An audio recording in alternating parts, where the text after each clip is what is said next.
vamos a dar paso a la perspectiva internacional, que nos invita a aprender de otras regiones del mundo con desafíos y oportunidades similares a la Orinoquía.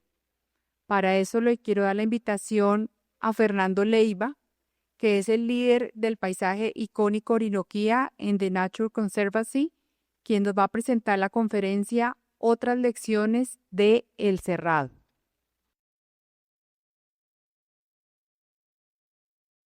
Muy buenos días para todos. Muchísimas gracias por esta invitación. Orinoquia, un aliado como tan importante para TNC, The Nature Conservancy, y Arteaga. Jaime, muchas gracias a todos ustedes por este espacio. Lo consideramos de la mayor relevancia y en buena parte creo que arranco por ahí, eh, porque mi cargo tiene que ver con paisaje icónico. ¿Qué tiene que ver paisaje icónico? Y paisaje icónico, la definición de paisaje icónico para TNC son ecosistemas de última oportunidad. Es una red de paisajes en la red global que tenemos como organización ambiental, cuya misión es velar por la protección y conservación del agua y la tierra de la cual la vida depende. Esa es nuestra misionalidad. Arrancamos en 1950 con esa visión y seguimos trabajando en 80 países, no solamente en Orinoquia, sino por ejemplo en el Cerrado.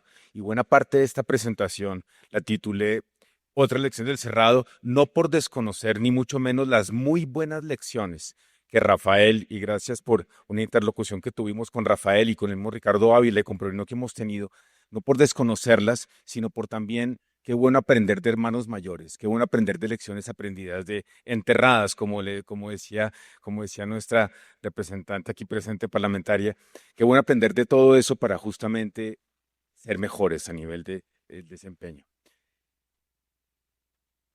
Arranco con dos diapositivas del Cerrado. El Cerrado nos deja todo lo bueno que se ha mencionado acá, pero también nos deja alertas. Finalmente, es un ecosistema, es el ecosistema que recientemente más ha sido transformado, desde sabanas hasta uso agrícola.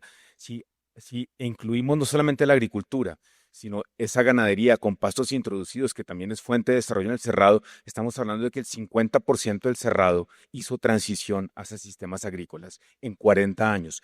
84 millones de hectáreas, más de 2 veces la frontera agrícola colombiana en 4 décadas fue transformada a estos usos y es un sistema, un ecosistema de sabanas, no solamente biodiverso, no solamente donde se explica 5% del hábitat de la biodiversidad global y buena parte de las reservas de agua del mismo Brasil, sino que también explica una parte importante de las emisiones de gases de efecto invernadero en la matriz brasilera. Entonces, son precauciones sobre las cuales también tenemos que viajar, colaterales que supone el desarrollo agropecuario, que tenemos como hacedores de política, como inversionistas, como empresarios y como comunidades, tener en cuenta justamente para apropiar en el caso colombiano. Hay muchos estudios ya de temas como este. ¿Qué hubiera sido mejor hacer? Es muy fácil, como decimos, ser inteligentes de para atrás. Si intentáramos ser inteligentes de para atrás en el Cerrado, ¿qué podemos decir? Y seguramente podemos hablar de esto que ustedes ven en pantalla. Seguramente le hubiera ido mucho mejor al Cerrado, a su territorio, a las comunidades, al agro, al sector empresarial, si hubiera hablado sobre un esquema de gobernanza del agua fuerte, si hubiera construido sobre una institución pública fuerte. Obviamente la Orinoquia como el Cerrado necesitan grandes inversiones privadas, pero es mejor una inversión privada con un Estado local y un Estado regional fuerte, con unas corporaciones fuertes que alrededor de lo técnico justamente lleguen esas justas mitades entre producción y conservación. Qué bueno que haya incentivos para el agro, pero también que es necesario que haya incentivos para la protección de ecosistemas estratégicos, para evitar riesgos de transformación. Qué bueno que también haya también un portafolio personalizado según subregiones. Lo vamos a ver en el caso de Orinoquia, pero son regiones cuyo primer pecado, ayer hablábamos de indulgencias y pecados, el primer pecado es homogenizarlo. La Orinoquia es todo menos un solo paisaje, todo menos un solo ecosistema, como el Cerrado lo es. Y eso nos lleva a un portafolio personalizado según actores locales, gobernanza de la tierra, según hacedores de política locales y según ecosistemas mirados con una mirada bastante fina. Y algunas veces todavía, para ordenar de manera adecuada el territorio, nos faltan detalles y afinamientos. Estamos en esas, hemos avanzado mucho, pero qué bueno sería contar con mejores herramientas antes de tomar decisiones. Y obviamente temas asociados a sistemas agroalimentarios resilientes y gestión del fuego. Acuérdense que sabanas, una forma de preservar las sabanas es el fuego. El fuego hace parte de un ecosistema de sabanas como lo es ese complejo hidrológico que lo explica. Justamente por eso es válido y necesario tener todo esto en cuenta antes de hacer algo que como colombianos hacemos, pero hay veces no tan mal, que es importar modelos sin este tipo de precauciones. El gran llamado y el gran mensaje de TNC en este escenario es ese: incorporemos el modelo de manera integral, con lo bueno y con lo que no tan bueno. Pasemos a la Orinoquia. Les decía, el primer gran pecado: evitemos homogenizaciones. Hablábamos con Jaime sobre cómo delimitar este ejercicio. Para TNC y para muchos actores, y entre ellos los del Pacto Orinoquia, deberíamos hablar de una delimitación tipo cuenca. O sea, Colombia tiene el 35% de la cuenca del río Orinoco, el tercer río más caudaloso del mundo. Está 35% en Colombia. En esas regiones que ustedes ven, delimitadas hacia el norte por la cuenca del Inírida y hasta el río Arauca en el norte. Muchos lo dijeron, un ecosistema que hace de transición entre los Andes y el bioma amazónico. Pero más un 40 y pico por ciento de este ecosistema son biomas de transición. Transición Orinoquia, Amazonia, que es la parte verde, el sur del paisaje icónico. A la llanura en amarillo, que es un porcentaje un poco menor, que, ojo, tiene una altillanura disectada, ondulada y una altillanura plana, bien diferente y bien compleja y bien diferente a nivel de aproximaciones agropecuarias. Unas sabanas inundables que explican 2/3 de departamentos como Casanare y Arauca. Sabanas, es sorprendente decirlo y me alegra siempre recordarlo.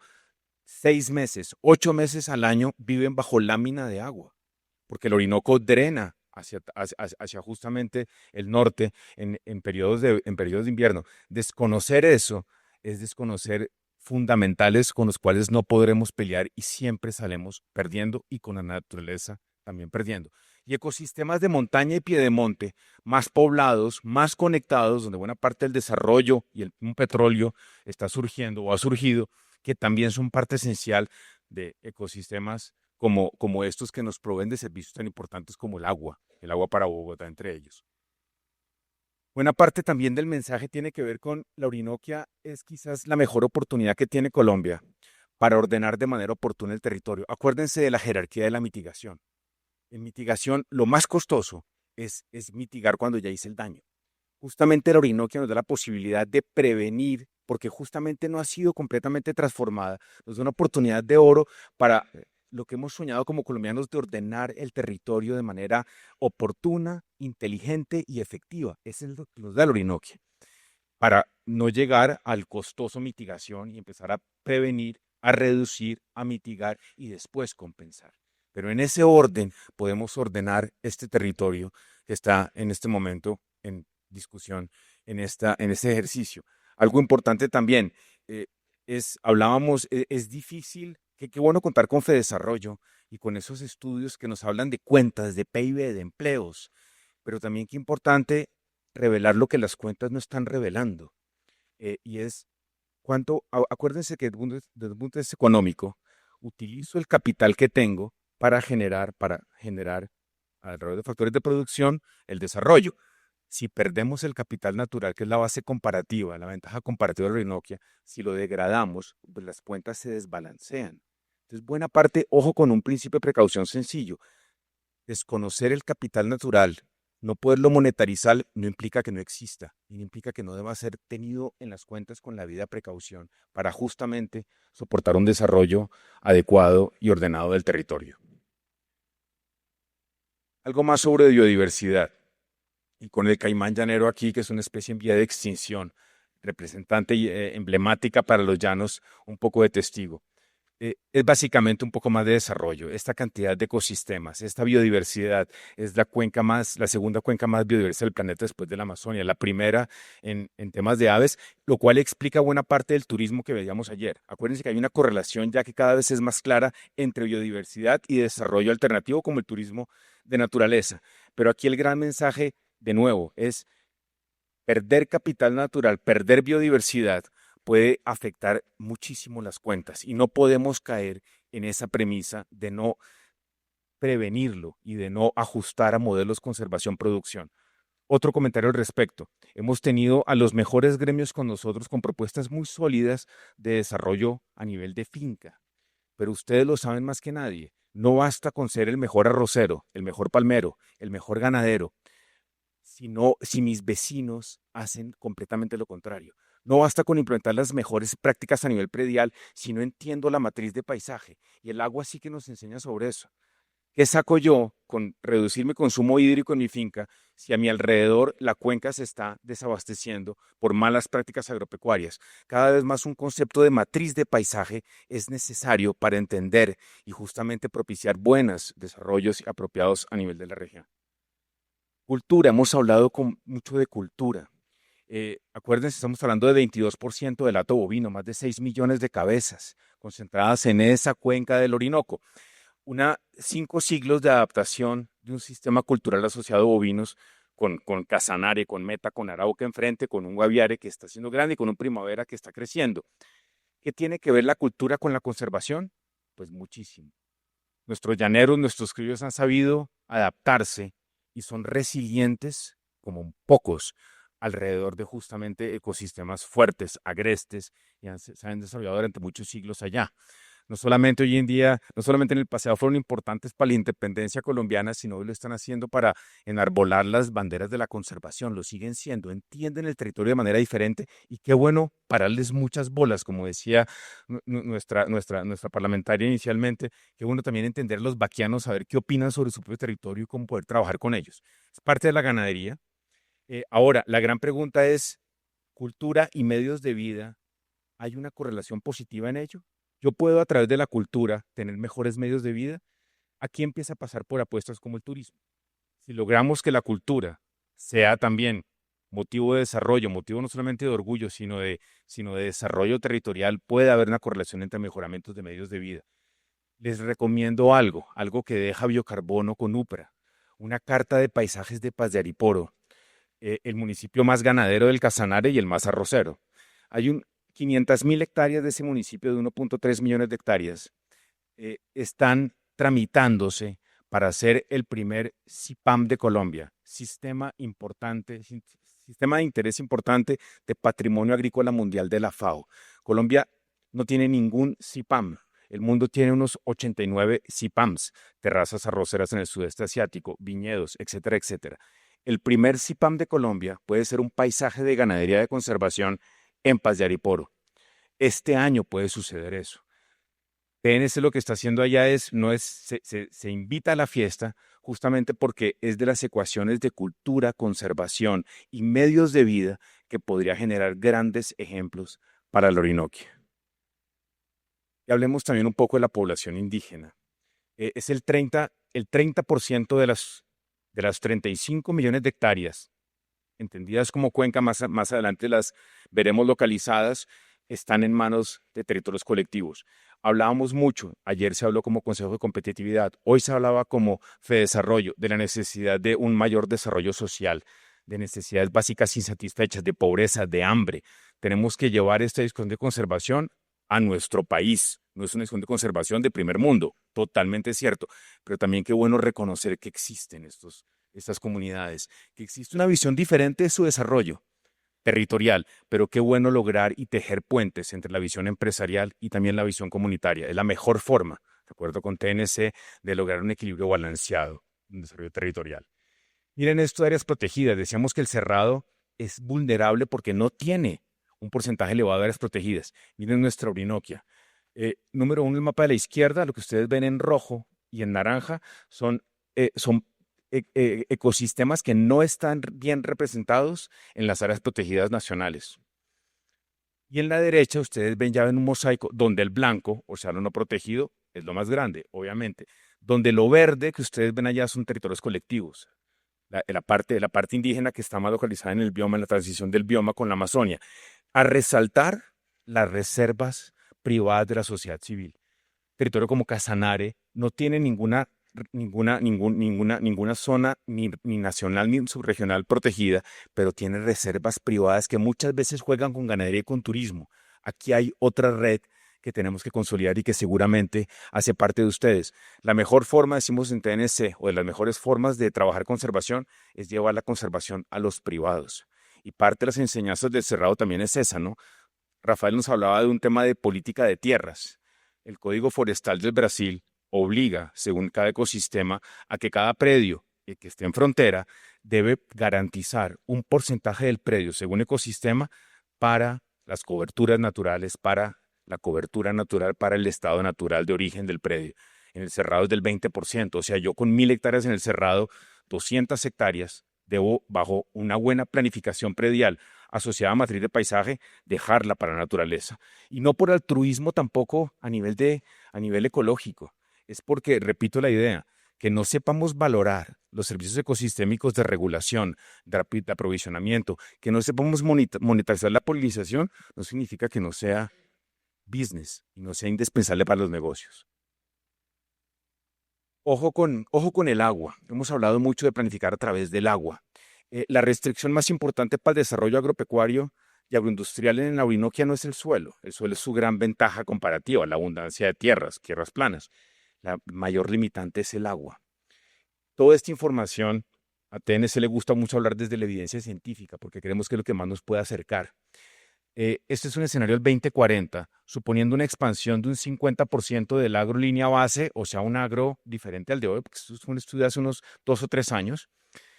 Incluye también pasturas introducidas. Para nosotros transformación no solamente es agro, es también braquiarias, pasturas introducidas y razas introducidas. ¿Qué pasaría si se expande el agro en un contexto de cambio climático? En rojo ustedes ven, en rojo ven los caudales que en periodos de verano tenderían a decrecer en más del 50% ante la presión de cambios de coberturas por agro. El agua es fundamental. Le falta seguramente a esto un componente subterráneo. Pero ojo, una alerta, cuidado con el agua. La abundancia de la Orinoquia es tremendamente frágil y justamente sobre eso tenemos que elaborar. Un poco más sobre agua. Sobre agua hemos avanzado en caracterizar 4.243 microcuencas que conforman la gran cuenca del Orinoco. Alrededor de esos atributos ecológicos que ustedes ven, que consideramos que representan de la mejor forma la salud de un ecosistema. Y obviamente consideramos que un ecosistema saludable es el mejor amigo de una agricultura próspera y una ganadería próspera. Alrededor de eso, agrupamos esas cuencas, las calificamos en línea base de acuerdo con sus presiones. ¿Qué es presión en una cuenca?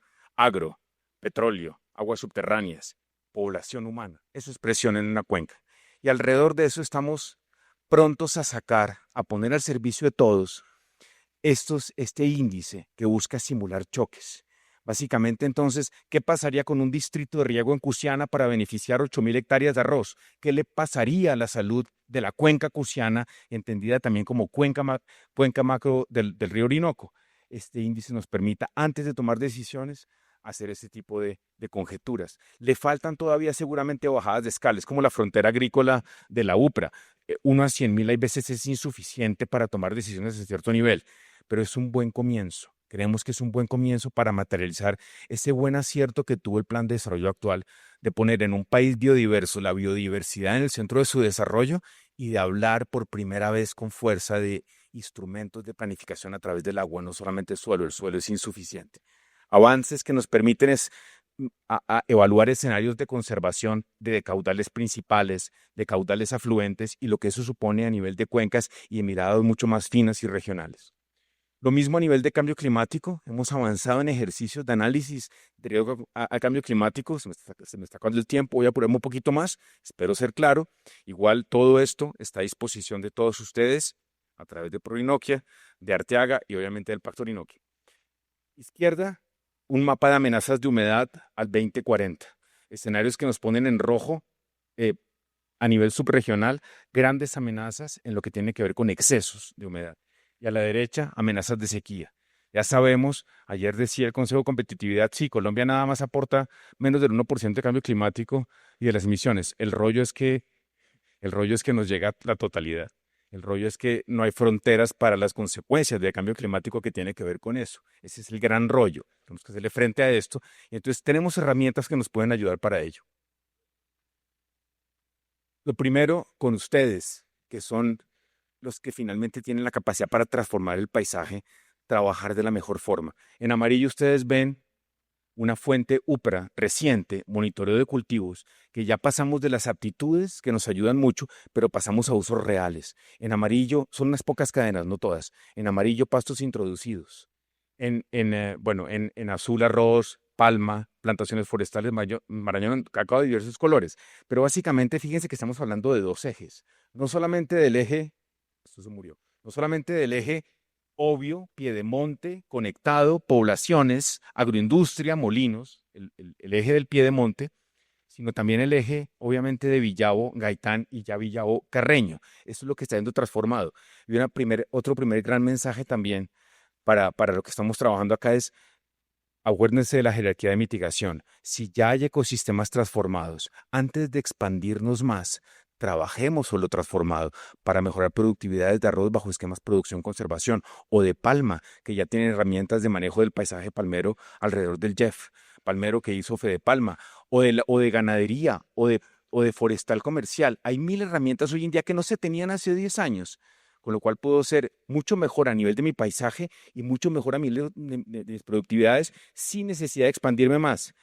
Obviamente Bichada, y aquí está nuestro secretario, va a preguntarse, pero bueno, un momentico, ¿pero para mí qué? O sea, yo quiero desarrollo. Y esa es una muy buena pregunta. La infraestructura desarrolla el agro. Ahora, ¿qué tipo de mercados se desarrollan sin infraestructura? Y aparece de pronto la sociobioeconomía, y aparece seguramente el turismo. No quiero decir que sea lo único, pero quiero decir que unas cuentas básicas. ¿Cuánto carne por hectárea genera nuestra ganadería extensiva? Si estamos hablando de media cabeza por hectárea, estamos hablando de unos 300.000 pesos brutos por hectárea por año. ¿Cuánto genera alojar una familia? Una familia, una semana o 3 días, un fin de semana en mi finca. Seguramente genera lo que varias hectáreas en ganadería puede generar. En un ejemplo, no hay turismo para todos, pero son modelos de Bichada. Bichada necesita un desarrollo diferente, justamente porque ha estado aislado. Obviamente qué bueno conectarlo, que no te condenaba al aislamiento, pero qué bueno también pensar por fuera de la caja para un nuevo modelo económico para las zonas alejadas o la profunda Orinoquia. Me disculpo porque yo soy de los que decía eso, que decía nuestra parlamentaria. Bueno, como TNC trabajamos con diferentes aproximaciones, tenemos una teoría de cambio, estrategias que en buena parte hemos palabreado hasta ahora y también una mirada subregional. No se puede este gran paisaje trabajar a escala macro. Por eso estamos trabajando en los mosaicos de Orocué, de Paz de Ariporo, del Manacasías y de Primavera. Una rápida diapositiva acerca de el concepto de agricultura y ganadería que proponemos. Muchos de ustedes la conocen, muchos de ustedes lo están apropiando. Tiene que ver con lo que llamamos principios regenerativos. No son modelos de producción, son principios. A la izquierda, a esta parte de la pantalla, lo que es un poco el agro convencional, más de tipo extractivo, más de tipo lineal, con grandes inputs de insumos, con gran conversión de los terrenos de base original. Y sí, tenemos un sistema necesario para alimentos, necesario para el desarrollo, pero lo tenemos lejos de la naturaleza y con un balance energético de insumos bastante intenso o bastante desfavorable, como lo veamos. Si transitamos hacia modelos verdes sostenibles, restauración y regeneración, acercamos finalmente, a través de soluciones basadas en la naturaleza, a modelos que consideramos mucho más resilientes en el largo plazo, capturadores de carbono, pero también respetuosos con la biodiversidad. Acuérdense que el desarrollo bajo en carbono es condición necesaria, pero no suficiente. Acuérdense que la biodiversidad muchas veces puede ser atentada por un desarrollo bajo en carbono, por cambios de coberturas. Justamente la combinación nos lleva a este tipo de agricultura. Lo decíamos, otros modelos se han mencionado acá: bioeconomía, sociobioeconomía, turismo sostenible son parte de la ecuación y lo están siendo hoy en día, son realidad. Ayer Cotelco lo decía, qué bueno promover todo esto. Se hablaba mucho de cacay, de productos, el Consejo también nos ayudó sobre esto. Son productos con alto valor. El Marañón que nos dice básicamente, ¿por qué Bichada Marañón? Obvio, porque por fletes de transporte, no aguanto sin un producto con un alto valor agregado. Siguiendo esa lógica, podemos trabajar muchos ejemplos agrorelevantes. Manacasías, unos segundos de resaltar que estamos trabajando alrededor del recientemente parque declarado, 70.000 hectáreas en el corazón de las altillanuras disectadas que no estaban representadas en el Sistema Nacional de las Protegidas, pero no queremos dejar el parque solo. No queremos que sea una isla de conservación. Lo que más imaginamos es 2 millones de hectáreas de un área de conservación-producción con el forestal comercial, con el transitorio, con la palma, con la ganadería que se encuentra allá, hacia transiciones esta ganadería y agricultura regenerativa que nos ayude alrededor de las aguas de la cuenca del Manacasías a entendernos mejor como ordenadores y administradores del territorio. Y lo mismo en Primavera. Primavera, 2 millones de hectáreas, un municipio gigante, un municipio con alta presencia de territorios colectivos y con grandes inversiones. Hacienda San José ahorita viene a exponernos un modelo bien interesante de ganadería, cómo trabajar alrededor de un sistema consolidado de áreas protegidas de tipo municipal, que nos ayude justamente a elaborar esa propuesta, secretario de Desarrollo Equilibrado, Palvichada. Finalmente, una infraestructura que se ha puesto en tela de juicio todo el día. Totalmente cierto. Cuidado con los trazados y cuidado con la compensación. Se han hecho varios ejercicios de infraestructura verde que acompañan la infraestructura gris. Se han hecho varios ejercicios de por dónde trazar. Tiene muchísimas relevancia por dónde va la vía, por dónde va el río, la navegabilidad. Tengamos esas precauciones en el momento de la formulación de las prefactibilidades y factibilidades y hagámoslo, obviamente, no lo detengamos. No se trata de tenerlo, se trata de hacerlo lo mejor posible. Y con esta me despido. Cité la del Pacto Orinoquia de nuevo, porque TNC es consciente que solos no podemos. Nuestras métricas de conservación están asociadas a la gobernanza de sus territorios. TNC no es actor del territorio. Están asociadas a las corporaciones, a las gobernaciones, a los municipios y a los marcos políticos que regulan el quehacer y el desempeño de los sectores productivos. Somos conscientes que solos no hacemos nada. El pacto es una idea al respecto. Juntémonos alrededor de una visión con evidencias y construyamos una visión conjunta. Es una plataforma de otras, las hay muchas, pero lo que quiero decir y el mensaje grande es que si no juntamos fuerzas, Clara lo ha dicho siempre, la palabra clave es articulación, para no repetir errores, no gastar los dólares que fueron invertidos en otras figuras, más bien catalizarlos y apalancarlos, estaremos en otro foro en 10 años hablando de la Orinoquia que no ha sido y que queremos que sea. Hagámoslo ya. Ese es mi gran mensaje de despedida y de nuevo, muchísimas gracias por este espacio. Muy amables.